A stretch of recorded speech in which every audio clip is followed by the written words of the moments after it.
예, 오늘 그 본문을 보시면 동네 이름이 하나 나오죠.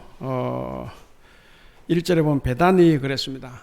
지도를 한번 띄워주시고, 베다니는 예루살렘 동쪽에 있는 작은 마을입니다. 보시는 대로 예루살렘 들어가는 입구에 있는 아주 작은 마을입니다.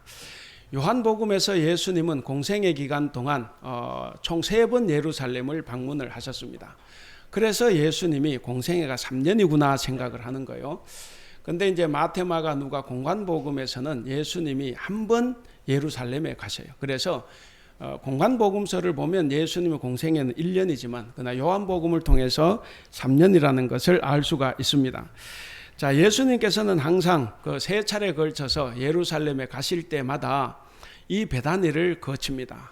또 예루살렘에서 떠나실 때도 베다니를 거쳐 가셨는데 거기에는 예수님께서 아주 사랑하시는 남매들이 살고 있습니다. 나사로와 그의 누이 동생들 마르다와 마리아가 살고 있어요.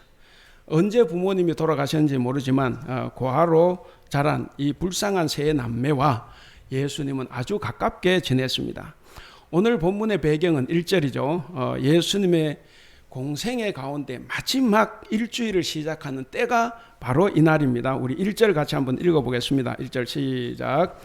6월절 여세 전에 예수께서 베다니에 이르시니 이곳은 예수께서 죽은 자 가운데서 살리신 나사로가 있는 곳이라. 자, 오늘 12장인데 11장에서 나사로가 살아나는 예수님 살리신 기적이 있죠. 자, 여기 보시면 6월절 엿새 전이에요. 6월절 엿새 전 예수님께서 베다니에 오셨습니다. 사실 이 오늘은 잔치가 있고 해서 뭔가 기분 좋은 일 같지만 사실 이 1절은 순환의 서곡입니다. 예수님은 살아생전에 머리 둘 곳이 없다 그랬어요.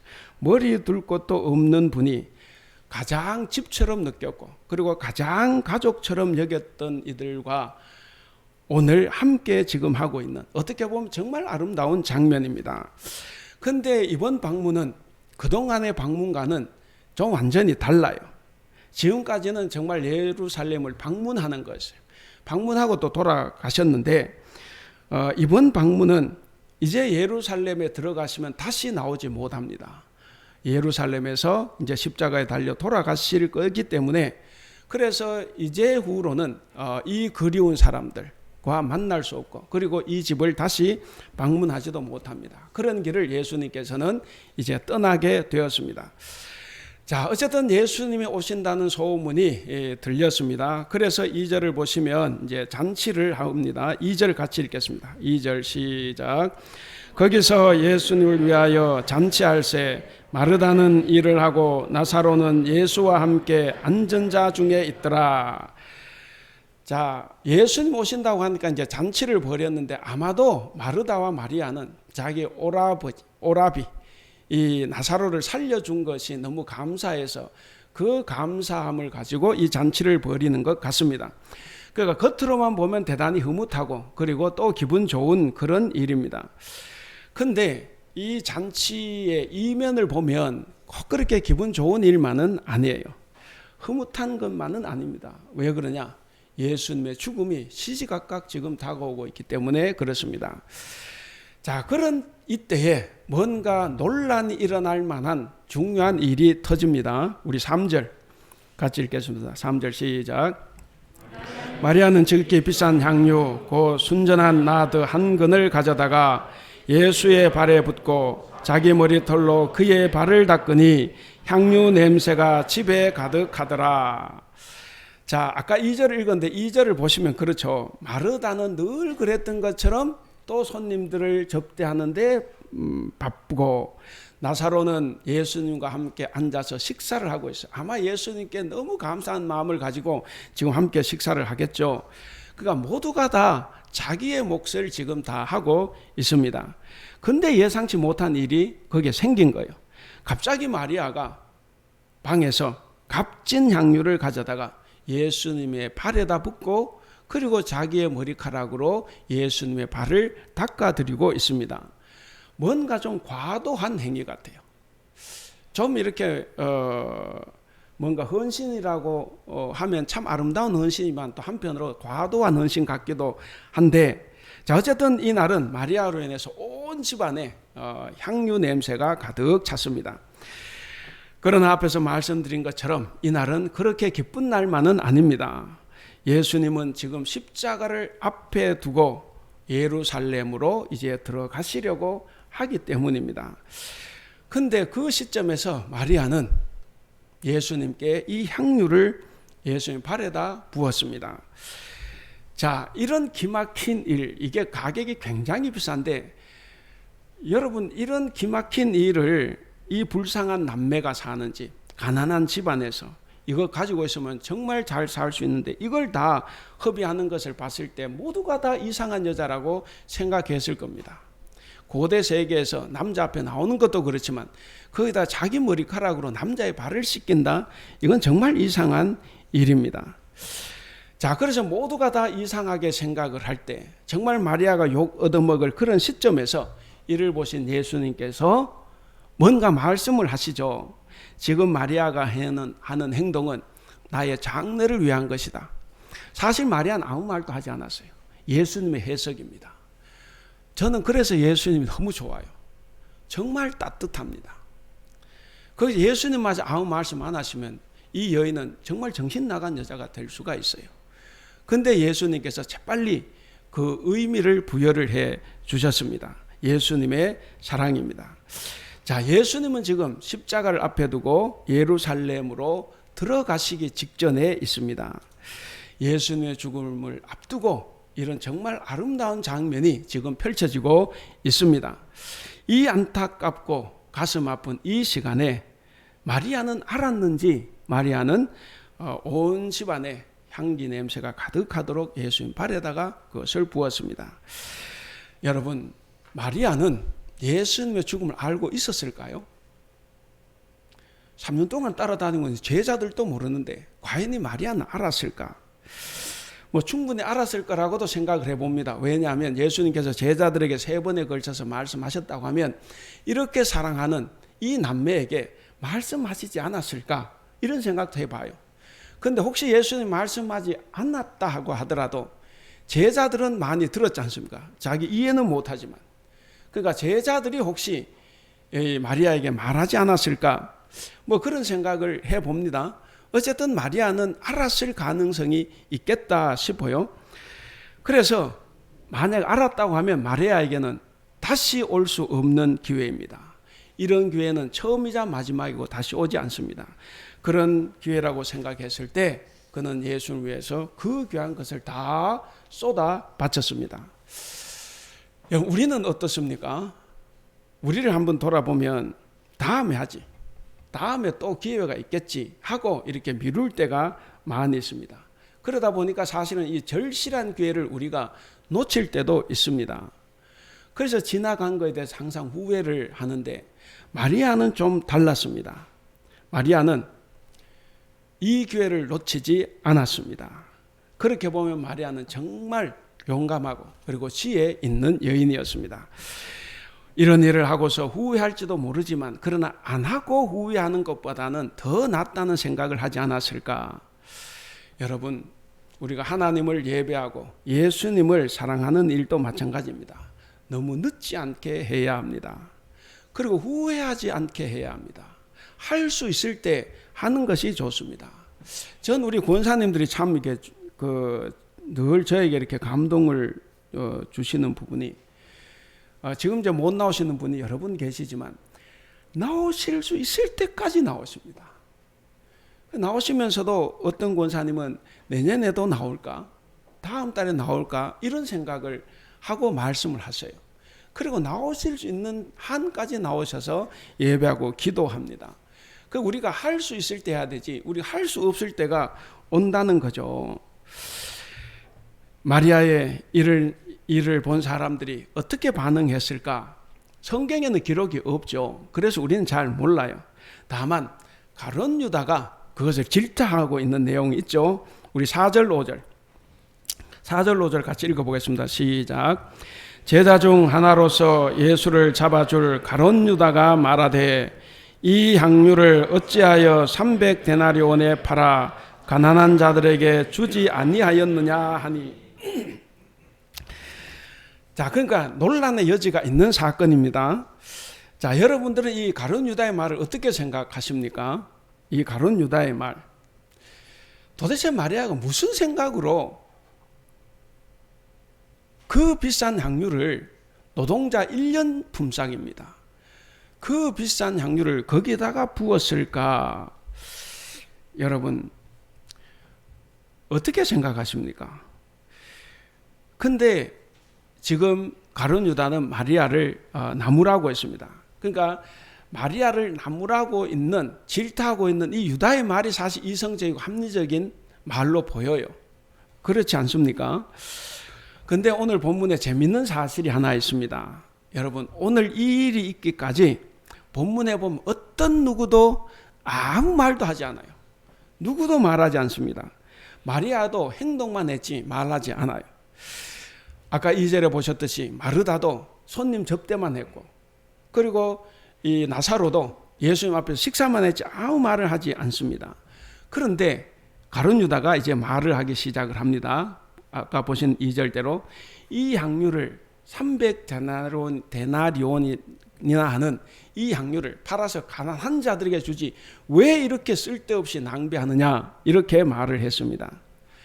근데 요한은 이렇게 말을 했죠. 요한이 어떻게 그걸 가룟 유다의 말을 평가했느냐 하면 6절을 같이 읽어보겠습니다. 6절 시작. 이렇게 말하면 가난한 자들을 생각함이 아니요 그는 도둑이라 돈깨를 맞고 거기 넣는 것을 훔쳐가미르라. 그가 이렇게 말한 것은 가난한 사람들을 생각해서 한 말이 아니라 그는 도둑이어서 돈자루를 맡아, 그가 이제 회계였지 않습니까? 예수님 제자 중에. 그래서 돈자루를 맡아 가지고 있으면서 거기에 든 돈을 훔쳐간 것이 한두 번이 아니었다 하는 거죠. 이게 말만 하는 사람들의 말이 꼭 틀린 건 아니에요. 왜 그러냐면 그들은 늘 말만 해왔기 때문에 나름대로 합리적인 말을 스스로 훈련해 왔습니다. 그래서 말만 들으면 대단히 이성적이고 합리적으로 들립니다. 오히려 그들의 말이 논리적으로 더 정확하고 합리적일 수 있어요. 그래서 그런 사람들의 말에 쉽게 현혹이 되고 그래서 분란이 일어납니다. 여기 가룟 유다도 마찬가지예요. 그의 말이 틀린 말이 아니에요. 그의 말이 대단히 합리적인 말입니다. 그 향유값이 300데나리온이라는 것은 당시 노동자의 1년 365일 품삯이에요. 그러니까 요즘으로 하면 거의 2천만 원 정도 나가는 정말 귀한 겁니다. 그런 것이니까 이 유다의 말이 대단히 합리적으로 들립니다. 유다의 지적이 일리가 있는데 낭비, 누가 들어봐도 마리아는 낭비를 했어요. 그 없는 가정에 얼마나 어렵게 살겠습니까? 근데 그것을 그렇게 했다는 것은 낭비가 맞죠. 그래서 유다가 볼 때는 쓸데없는 짓을 마리아가 한 거예요. 낭비하고 말았던 겁니다. 그것도 한꺼번에 다 쏟아 부었지 않습니까? 예수님의 발을 닦아드린다고 해서 재활용도 안 돼요. 재활용이라도 되면 그래도 덜한데 이건 재활용도 안 되는 낭비입니다. 여러분, 우리가 생각하기에도 그렇지 않습니까? 그 비싼 것을, 거기 남편들 아내가 그렇게 해버리면 어떻게 생각합니까? 이래가 미쳤나, 이럴지 몰라요. 정말 우리가 현실에서 이걸 마주하면 이 여인의 행동이 이해가 되지 않는 부분이 있어요. 근데 여기서 진짜 중요한 것이 있습니다. 그게 뭐냐면 마리아의 입장이에요. 누구의 입장이라? 마리아의 입장. 그게 얼마냐가 아니라 그것을 어디에 사용했느냐, 이것이 마리아에게는 더 중요한 겁니다. 그러니까 이 마리아는 그 향유를 예수님의 죽음을 위해서 준비했고 예수님의 죽음을 위해서 그것을 바친 겁니다. 아주 비싸고 고귀한 것이에요. 그래서 예수님의 죽음을 준비하는 데는 그것만큼 적합한 것이 없다고 생각을 했을 겁니다. 예수님이 어떤 분이십니까? 자기 오빠 나사로를 살렸지만 이제 십자가에 못 박혀 돌아가시면 모든 사람을 살리는 거예요. 모든 사람을 살리려고 이 땅에 오셔서 죽으신 것은 세상 그 어떤 죽음보다도 가치 있는 죽음입니다. 그리고 그 일은 세상 어떤 일보다도 정말 가치 있고 존귀한, 정말 귀한 일이라고 할 수 있습니다. 그래서 마리아는 그 값진 일을 위해서, 그 귀한 일을 위해서 자기도 귀하고 값비싼 것을 예수님께 바친 겁니다. 그걸로 충분하지는 않아요. 예수님의 은혜에 비하면 충분하지 않지만 그래도 마리아로서는 할 수 있는 한 최대한 한 겁니다. 그래서 마리아에게는 충분한 귀한 일을 한 것입니다. 여러분, 사람들은 낭비라고 하지만 어떤 사람에게는 오히려 부족하다고 생각할 수가 있어요. 여기 다 자식을 키우는 부모님들인데 부모는 자녀들을 위해서 먼 것이든 다 해주고 싶죠. 좋은 것을 주고 싶고 음식도 더 좋은 것을 먹이고 싶고 좋은 옷도 입히고 싶고 가능하면 좋은 학교를 보내고 싶어 합니다. 꼭 비싼 것이 아니더라도 꼭 값어치 있는 것이 아니더라도 정말 신경 써서 좋은 걸 해주고 싶어 하는 것이 우리 부모님의 마음입니다. 근데 여러분, 아이들은 그거 다 알까요? 내가 이렇게 노력하는데 아이들은 과연 알까? 알아주지 못할 때도 많이 있을 거라고 생각을 합니다. 또 부모가 그렇게 해주는 것만큼 아이들이 잘 되는 게 아닐 수도 있어요. 자, 여러분, 그러면 부모가 아이에게 한 것이 낭비입니까? 내가 한 만큼 아이가 못했다고 해서 그게 낭비입니까? 내가 그렇게 해줬는데도 내 아이가 몰라주니까 그냥 내가 낭비하고 만 겁니까? 그걸 정말 공연히 쓰고 만 게 되는 겁니까? 만약에 아이에게 투자한 것이라고 하면 그건 낭비가 될 겁니다. 그런데 아이에게 투자한 것이 아니라 아이들을 사랑해서 한 일이라고 하면 그건 절대로 낭비가 아닙니다. 여러분, 우리가 교회에 나와서 예배하고 기도하고 헌금하는 것이 그게 투자가 되면 불만이 생겨요. 나는 이렇게 한다 하는 왜 나에게 이런 걸 안 줍니까? 그런 불만이 생겨요. 근데 그 나를 구원해 주신 하나님 은혜에 감사하고 그래서 하나님 사랑하기 때문에 하는 행동이라고 하면 어떤 것도 불만이 생기지 않습니다. 그렇게 되면 우리는 다 낭비할 수 있어요. 성도 여러분, 우리가 예수님께 바치는 것은 낭비가 없습니다. 아무리 귀한 것을 바치고 드려도 낭비가 아닙니다.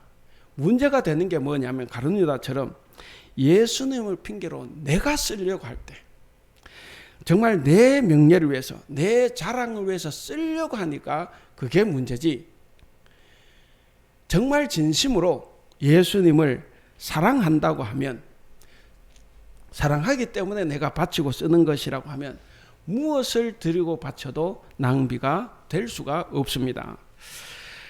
그러나 가룟 유다 입장에서는 그건 분명히 낭비예요. 저게 저렇게 하지 않고 300데나리온을 나한테 헌금을 하면, 예수님께 헌금을 하면 자기가 이제 돈자루를 들고 있지 않습니까? 그러면 자기가 그 물건 살짝 빼서 자기가 유용할 수 있지 않습니까? 그러니까 그런 눈으로 보면 마리아는 낭비를 한 거죠. 자, 앞에서도 말씀을 드렸는데 오늘 본문에서 가룟 유다가 말하기 전까지는 아무도 아무 말도 하지 않았습니다. 여러분, 때로는 말하지 않는 것이 훨씬 더 많은 말을 담고 있을 수가 있습니다. 마르다는 예전이나 지금이나 여전히 묵묵히 사람들을 섬겼습니다. 나사로는 예수님과 함께 감사하면서 식사를 하고 있습니다. 그리고 마리아도 아무 말도 하지 않아요. 아무 말도 하지 않고 그저 방에서 향유를 가져 나와서 그것을 깨서 예수님 발에 쏟아 부었습니다. 그리고 자기를 가장 낮추는 자세를 취했어요. 머리카락으로 발을 씻겼다. 이건 노예가 하는 일입니다. 그렇기 때문에 자기를 노예처럼 가장 낮추어 자세를 취했습니다. 여러분, 그들은 아무 말도 하지 않았습니다. 그러니까 예수님도 말할 필요가 없어요. 모든 것이 말하지 않지만 다 서로 통하고 있는 그런 감격스러운 장면입니다. 여러분, 말이 필요 없다. 말하지 않아도 서로 통한다. 말을 안 하고 행동만 봐도 서로 다 통한다 하는 거죠. 그런데 이런 정적을 가룟 유다가 깼습니다. 아무 말도 하고 있지 않았는데 가룟 유다가 말을 했죠. 여러분, 가룟 유다는 아무 일도 하지 않고 있다가 말을 꺼낸 거예요. 차라리 일하는 사람이 말을 꺼냈으면 좋았는데 아무 일도 하지 않은 가룟유다가 불평불만을 터뜨리기를 시작합니다. 원래 어느 곳에서나 일하지 않는 사람이, 행동하지 않는 사람이 사실 말은 많이 하죠. 특히 교회에서는 이게 더 심각합니다. 어릴 때부터 제가 교회에서 자라와서 잘 아는데요. 교회가 문제가 일어나는 것은 일하는 사람 때문이 아니에요. 일을 하지 않는 사람들이 말을 자꾸 하기 때문에 그래서 문제가 생겨나는 겁니다. 왜 그럼 그 사람들은 말을 하느냐? 행동하지 않으니까 말이라도 해야 되는 거죠. 말이라도 해서 자기 자리를 차지해야 되는 거예요. 그래서 행동을 하지 않으니까 말만 하는 것이고, 그리고 말은 하는데 자기 생각대로 자기 욕심대로 되지 않으니까 성질이 나고, 그래서 더 많은 말을 하게 됩니다.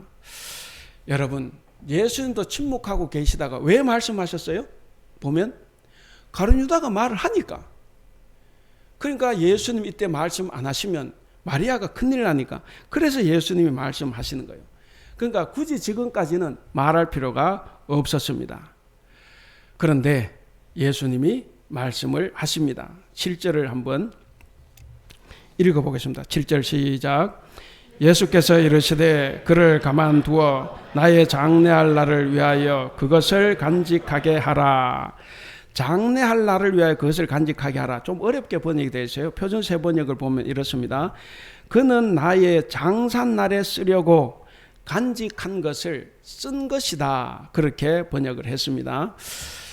자, 그러니까 예수님은 이 마리아의 행동을 두둔했습니다.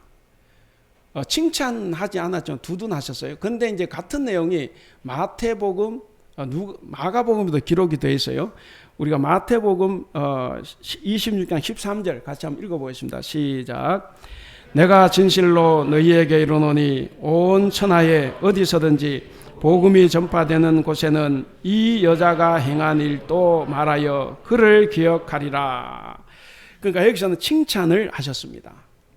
요한복음에 없는 말씀이 마태와 마가복음에는 나옵니다. 여러분, 이렇게 칭찬하신 예수님의 칭찬에 동의가 됩니까? 이제 들었으니까 동의가 될 수 있을 거라고 봅니다. 근데 이제 그런 걸 모르면 왜 칭찬하셨나 동의 못할 수도 있어요. 가룟유다와 같은 마음을 품으면. 자, 본문에서는 마리아가 어떤 의도로 이런 행동을 했는지는 분명히 말하지 않고 있습니다. 그런데 확실한 게 있어요. 확실한 것이 뭐냐면 지금 마리아에게 중요한 것은 향유가 아니에요. 향유가 아니라 예수님이 훨씬 더 중요합니다. 사실 그녀는 지금까지 예수님을 정말 랍비로 생각하고 좋았어요. 그래서 예수님과 함께 있는 것이 좋았고 예수의 말씀 듣는 게 좋았어요. 정말 마리아 입장에서는 예수님이 정말 착한 교회 오빠죠. 교회 오빠처럼 그렇게 좋아하고 따랐다고 봅니다. 그런데 앞장 11장 며칠 전에 예수님께서 죽은 오라비를 장사까지 지냈는데 나사로야 나오너라, 그 부르는 소리를 듣고 나사로가 성큼성큼 걸어 나왔습니다. 그것을 본 이후에 마리아는 이분이 누구이신지를 확실히 깨달았던 것으로 보입니다. 정말 없는 자를 있는 것처럼 죽은 자를 산 자처럼 부르시는 하나님이다 라고 생각을 했을 걸로 봅니다. 그래서 마리아는 이 잔치자리에서 자기에게 가장 귀중하고 소중한 것을 다 쏟아부었습니다. 그럼에도 마리아는 아무 말도 하지 않았습니다. 귀한 것을 낭비한다는 사람들의 그 비난에도 개의치 않았습니다. 사랑하는 우리 성도 여러분, 우리는 여기서 한 가지 기억하고 각오해야 될 것이 있습니다. 주님을 위해서 하는 선한 일도 사람들의 오해와 비난을 살 수 있다는 거예요. 내가 교회 일을 하면서 주님 일을 하면서 비난받았다, 모함을 당했다, 그것 때문에 나 일 못하겠다, 그렇게 하면 교회 안 다니는 게 좋아요. 이 말은 강조용법입니다. 예수님도 그렇게 사셨어요. 왜 비난받습니까? 일하기 때문에 비난받아요. 일하지 않으면 아무런 소리도 안 듣습니다. 마리아가 예수님의 사랑에 감사를 표하는 그 순수한 마음도 전혀 다르게 해석하는 사람들이 있어요. 다 자기의 마음을 가지고 해석을 합니다. 모두가 다 자신의 욕심과 선입견 때문에 눈이 가려져 있는 겁니다. 유다는 귀한 물질을 의미 없이 낭비하는 것은 어리석은 짓이다 라고 정말 그럴듯한 말로 마리아를 비난했습니다.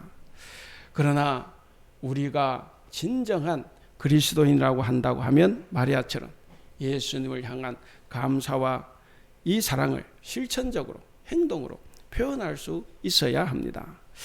결국 예수님의 마음을 헤아릴 수 없었던 이 유다는 예수님을 죽인 데 동조했죠. 일조를 했습니다. 그에게 예수님을 팔았던 일은 작은 일이었을 수 있어요. 성질나서 그냥 내천 일일 수도 있습니다. 그리고 나름대로 명분이 있는 일일 수도 있어요. 그런데 그런 작은 일이 예수님을 십자가에 못 박게 하는 결정타가 되었습니다. 가룟 유다는 자기 생각을 내려놓을 의지가 눈꼽만큼도 없었어요. 예수님의 어떤 말씀도 그는 듣지 않았습니다. 오늘 우리도 똑같은 위험성을 가지고 있습니다. 하나님 앞에서 교회 일을 할 때 자기 생각을 내려놓을 줄 모르면 우리도 작은 일 가지고 교회를 불난케 할 수 있어요. 그 작은 일, 작은 말 한마디가 우리의 공동체를 흔들 수 있습니다. 교회 일을 할 때는 아무리 자기 생각이 진짜 옳아도 자기의 생각, 자기의 의견을 접을 수 있어야 합니다. 여러분, 이렇게 예수님 마음을 헤아릴 줄 모르는 유다가 나왔죠. 대부분이 다 예수님 마음을 헤아릴 수 없어요. 그런데 누구만 예수님 마음을 헤아렸습니까? 오늘 본문에서 바로 마리아였습니다. 그래서 마리아만이 이 거룩한 낭비를 통해서 예수님의 장례를 준비했습니다. 여러분, 정말 여러분이 땀 흘려 모은 이 재물을 의미 있게 사용하려면 거룩한 낭비를 해야 합니다. 나눔의 손길이 필요한 것이 많습니다. 다음 우리 타이베이 한국교회를 회개하는 교회, 복음으로 새롭게 되는 교회, 공적 사명을 수행하는 건강한 교회, 교회다운 교회로 세워가는 데는 우리의 거룩한 낭비가 반드시 필요합니다. 물론 이 거룩한 낭비를 꼭 물질에다가 둘 필요는 없습니다. 토요일 각 가정에서 주일 예배를 준비하는 일, 하고 싶은 일, 가고 싶은 일이 있어도 이렇게 주일 성수하는 일, 은혜를 끼치기 위해서 서로 화음을 맞추는 찬양팀의 봉사. 사실 우리 찬양대도 열심히 연습한 3분 이내에 끝납니다.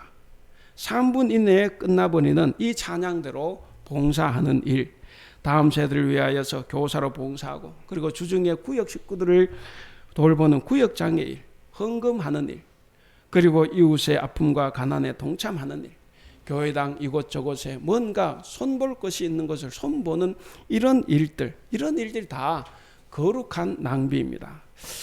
여러분, 거룩한 낭비의 모범은 누구겠습니까?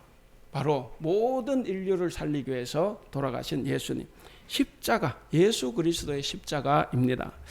하나님의 마음을 헤아리고 하나님께서 원하시는 곳에서 우리가 헌신하고 봉사하는 것, 이것이 바로 우리의 거룩한 낭비입니다. 사랑하는 우리 성도 여러분, 우리는 아낌없이 이 거룩한 낭비를 하는 사람들입니다. 왜 그렇습니까? 왜 여러분들이 이렇게 봉사를 하고 이렇게 예배를 합니까? 바로 사랑 때문입니다. 사랑하기 때문이에요. 이유는 사랑 하나밖에는 없습니다. 사랑으로 하는 낭비는 절대로 낭비가 아닙니다. 그것은 풍성함입니다. 그래서 예수님이 계신 곳에는 풍성함이 있습니다. 왜? 사랑하기 때문에.